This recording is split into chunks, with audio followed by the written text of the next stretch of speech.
Hey, we're Wicked. You're listening to We Go to 11. I'm Chad Michael. Danny from Wicked. Why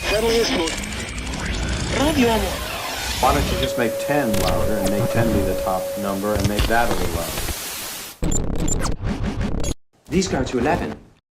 Hey, good catching up with you guys. I know we had something initially planned and I had to bail out because I wasn't feeling so great and my throat kind of gave out on me. And that's kind of important when you're doing a conversation piece like this. So if you guys could do me the pleasure of introducing yourselves. What's up? I'm Danny from the band Wicked. I play bass. I'm Chad Michael, lead singer, rhythm guitarist. And I think, aren't you guys brothers? We are, yeah. So let's, well, I mean, I didn't want to stereotype, right? But you're gonna catch on pretty quickly. We laugh the same as well. So yeah, there you go. So you guys have been building this for a little bit. So what was the origins of this band? I mean, was it you two guys starting this thing off from the beginning, or did one of you guys initiate? Give us the backstory on this. absolutely. I mean, I used to play around in cover bands back when I was young, like in middle school, high school. And it just came to a point where like that wasn't fulfilling enough and you wanted to like create your own stuff. Mm-hmm. And Danny was my inspiration for even like learning an instrument. And I got kind of forced into singing, which thank God I did, you know. I love it. But yeah, it was a weird like come to moment for the two of us. And we said, yeah, we always wanted to do like a theatrical rock band, I think, like Chad was saying. So it was, the bigger issue was like, how are we going to find other guys that were like-minded, right? The age-old story. Mm-hmm. But we were lucky. We got Scotty, our guitar player. We always say like it's a funny story. It was like off of like one of those like internet, almost like a MySpace site, but it was called Glam Nation. And we didn't even play guitar. We were just like, that dude looks good. Like we got to get him in the band. And Gunnar really completed it on drums when he joined. He was kind of in our backyard, a local legend, if you will, for a young guy. But it was just something that we've worked years at trying to like really fine tune and really still are. I mean, I'd say even in the past several years, like going up to 2020, we were really trying to still find like our groove, and I think when we dropped our last American Rock Band album in 2020, we started to feel like, okay, we're really hitting the mark now. Mm-hmm. You said your guitar player. I mean, he had the look, but could he play back then, or did you guys have to teach him? Luckily, he could play. It was one of those deals. He wasn't too far away either in New York, which was weird when you meet somebody online. It's like, wow, everything's kind of like working out for us. But we picked him up one day, never met him before in person, and said, hey, you're gonna come over this weekend. We're gonna practice 15 songs for our first gig. And he came over, and I think I always say like Scotty's been living with us ever since. He pretty much just moved in. Now, when you guys, like you just said, you brought him over and you guys jammed like 15 tunes, original tunes, or was this like cover tunes? Back then we did like half and half. We were doing some pretty obscure cover stuff though. It was all Swedish bands from that time, like, Crash Diet, Backyard Babies, stuff like that. That was kind of our inspirations. But there was a bunch of original tunes and some that still are even in the set today, like Sinner and Reptile Roots and stuff like that. So it was kind of cool. Wow. Those are awesome bands. Anything by the Helicopters? I mean, that's another great band, I think. Helicopters are one of my favorite, man. I mean, that high energy rock and roll is the epitome of what we love to do. So yeah. Interestingly enough, because I do hear some of that in the new tune, that you guys, Reptile Roots. It's got now. I don't know how to describe this other than it sounds like if you had AC/DC and Kiss crash head on with a driver of either vehicle being somebody from the Swedish scene. I mean, it really does sound like that, and I really am digging that, man. I love that. I mean, those are definitely big influences. If you go back into the archives, we toyed with like, lots of Kiss influence over the years. AC/DC was always really like the original, the OG band that got at least me going. I remember hearing TNT when I was just a kid in school, and I was like, oh shit, like this is like crazy. Like, and but yeah, I mean, we've broadened our influences like as of late, like coming off of this latest release, Sunburn.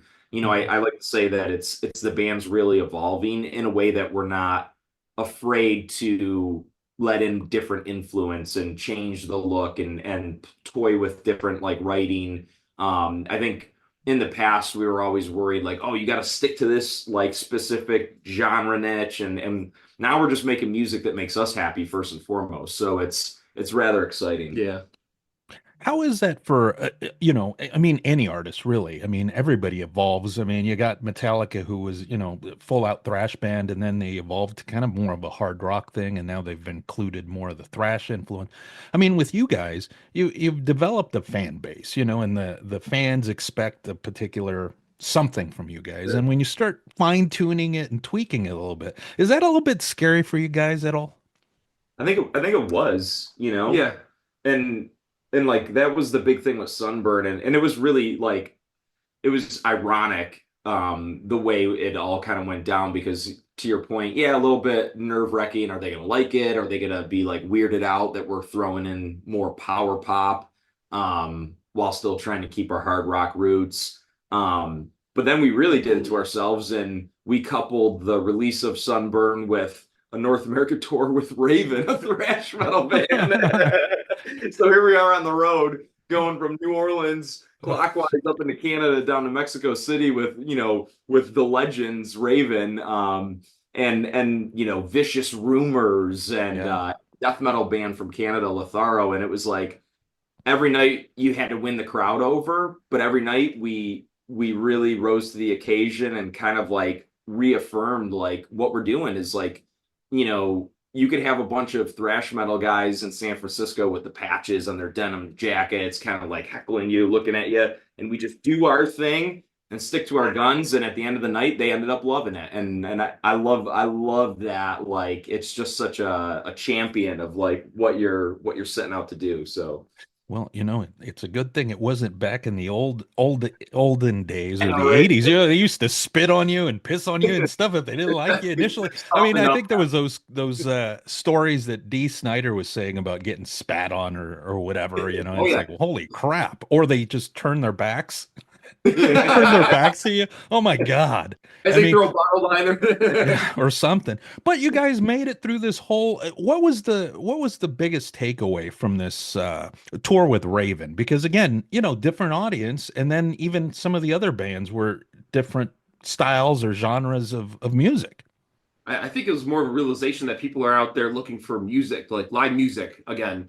And I don't think they really cared what kind of music it was at the end of the day. Well, it's the energy, I'd say too. Like, there's a whole difference. People have their specific genres they like, of course, that are, near and dear to them. But I think it's something different from seeing a band go up there and kind of just stand there and play. And then like what I like to say is it's like a full-on athletic event for us. You know what I mean? We're really putting it out there on the stage. And I think that passion and aggression really translates through whatever music we're playing at the moment. So right. And Reptile Roots, I mean, I'm guessing that's like the precursor to like a full-length album or EP or something coming out. And is that going to be out physically or is it digitally? Because I know, things are different these days. We always like to do the physical albums as much as we can. Yeah. We do have an album that's lined up for next year. Still TBD on the release date, but we're working hard to get all those logistics done. Especially like the physical, vinyl, CD, all that stuff. It's kind of a big task ever since COVID and everything. So, but it's important us to have it. So yeah, and so like Reptile Roots, Hellraiser single dropped not too long ago either. We're gonna like we made a pact with ourselves that we have all this music because we're so prolific. The four of us boys live together like an old school band, so it's like whenever we just get, you know, that inspiration, like we're just grabbing a guitar, sitting down, going into the studio in the basement and demoing something. So we're not short on songs or ideas, and we want to sprinkle it out and keep the fans kind of, you know, happy and excited and entertained with, you know, random singles. And then you'll see a, like Chad said, a full album release like the traditional way, probably later in 2025. Right. Oh, wow. So it's coming. And you guys have a pretty high profile gig coming up in January. We're super stoked. House of Blues, Anaheim, California, with Metal Allegiance. You want to talk about talent. Yeah, right. That stage is going to be riddled with incredible players and musicians. Super honor for us to be a part of it, and we're so excited. So we've got a pretty cool set, a couple of the new singles, some of the songs off the last couple albums, and even a couple of new things. We love to tease the crowd with always something to look forward to. I think a lot of our fan base kind of has caught on to that, is they're going to kind of like go to a Wicked show whenever they can because they don't want to miss that new surprise, right? So there's always that factor. Nice. Anything on that you want to add to the high profile gig? You know, honestly, it's a dream of mine to play, you know, the House of Blues, and it's funny that we're actually getting a moment to, you know, to in time to play there. It looks like Danny said, with great talent as well, you know. But also at the same time, we're going to be hanging out in California, going to NAMM. We might be shooting some music videos. Who knows? We're just gonna have fun when we're out there, you know. It's gonna be a blast. We always love to get out of the New York snow and into the California sunshine. So you know, it's nuts because I'm in Oregon, and having gone to the NAMM show, you know, everybody's like out in jackets, winter jackets, sweatshirts, hoodies, and I'm walking around in a t-shirt because, you know, it's like 30 degrees over here.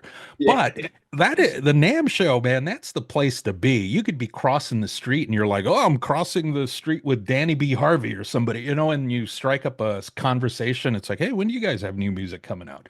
I mean, it is an awesome time, you guys. We're super stoked, and yeah, like Chad said, look forward to the House of Blues show. If you got time, come on out. We're going to be putting on a killer high energy set, and it's kind of a great way to kick off 2025. Looking forward to a new album, more touring, and a whole bunch of new music. So I mean, and listen, come out early too. We like to hang out before and after the show. We like to meet our fans and hang out, and you know, it's all about the community to us. We're trying to build the scene here for rock and roll, right? So we're super friendly, super approachable. And we just love to build that community and keep it strong. Right. And I'm guessing, you know, you guys aren't going to be too afraid to jump on another package tour with another band that might be not in your genre either, right? That's right. There's no fear here. We'll go out with anybody, but and we're really looking at some cool things for, you know, later this year, and hoping to maybe even get over to Europe. So a lot of things in the works. So just keep your eyes peeled on wickedrockandrollofficial.com. Nice. And no screw ups with that. It isn't going to be like the Wicked adult website that wound up on the children's toys for the musical. Listen, people have made the mistake before. It's not wicked.com. It's wickedrockandrollofficial.com. Yeah, you guys are okay, and I can tell. Listen, just by the sense of humor you guys have in the videos and stuff like that, you know, and pretty cool stuff. So okay, so you guys are going to enjoy the sunshine here coming up in January when you guys hit the NAMM show. You might be shooting some videos. You said a music video or two. That's sounds good. My God, I'm really digging Reptile Roots, though, you guys. I mean, I that over Hellraiser. I mean, I like them both, but if I had a gun to my head, I'd probably say, you know, Reptile Roots is my favorite of the two. So yeah, we love to hear that, man. So, and I can't wait to see that live. I know, you guys will make it out to the Northwest at some point on a package tour, I'm sure in 25. So I'll keep my eyes open for that. And Thanks Keep it for the open. We folks at always- Chipster. But you know, the one thing I want you guys to do, because this is going to be for We Go to 11. You know, We Go to 11 is Spinal Tap, you know, and I'm sure you guys have experienced some Spinal Tap type moments. I don't know if you guys have a favorite, and maybe either of you have a favorite Spinal Tap-esque type story. And we'll start with Danny. I don't know, Danny. I'm assuming you're the older of the siblings. I am. We'll go age before beauty, my friend. So we'll go there. We'll start with Danny. Do you have a Spinal Tap-esque type story that you like to share, and then we'll ask little bro a little bit. Oh God, let's see. There's so many good ones from even like from this past tour. I think oh man. Give me a tip. Give me a tip. I know the one he's trying to think of. Okay. Think the flight of stairs. Oh. So we're on the Raven tour, and we get to Toronto, and we're like, oh, this is gonna be great. We're getting a little tuned up. We're getting pumped up before the show. Still sitting in the RV beforehand, and we're like, it's gonna be easy, man. All we got is these Podgo amp simulators, couple guitars. You know, we just gotta walk in, do our best. And here comes the guys from Raven knocking on the door, and they're like, boys, we're going to put you to work today. And we're like, yeah, of course. What do you need help with? You're going to need to bring the amps in for us today. We're like, sure, no problem. Well, we could do that. We get over to the venue with the big SVT cabinet and the Marshall amps, and we're like, oh, damn, this place doesn't have an elevator. It's like the third or fourth floor, and it's all stairs, and we have to carry these amps, and the Raven guys are just heckling us, and it's brutal. Oh my God. Well, there you go. And nobody broke an ankle. Nobody broke it. Not this time. Made it up in Beetle boots and everything. Nice. Now, you got one, or is that works for you as well?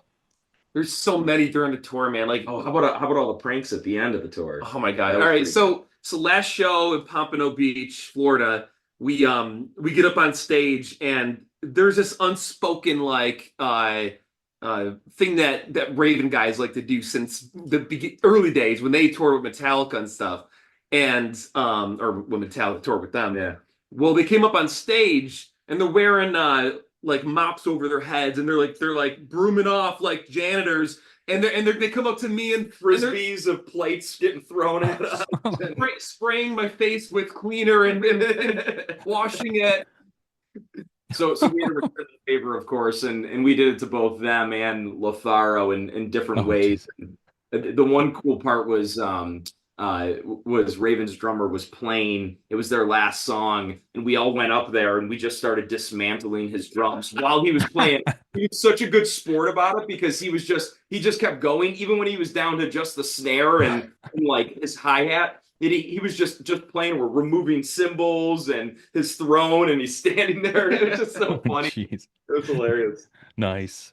Thanks so much. I mean, again, loving the Reptile Roots and Hellraiser, but again, gun to my head, I'm going to lean towards Reptile Roots. I'll be honest with you guys. Hey, safe travels on to Southern California, you guys, and don't party too hard. Can't promise anything. All right, man. Thank you so much, and take care. All right. I hope to talk to you guys again, but better to see you guys live. That's right. Absolutely. All right. Take care, man. Thanks for having us.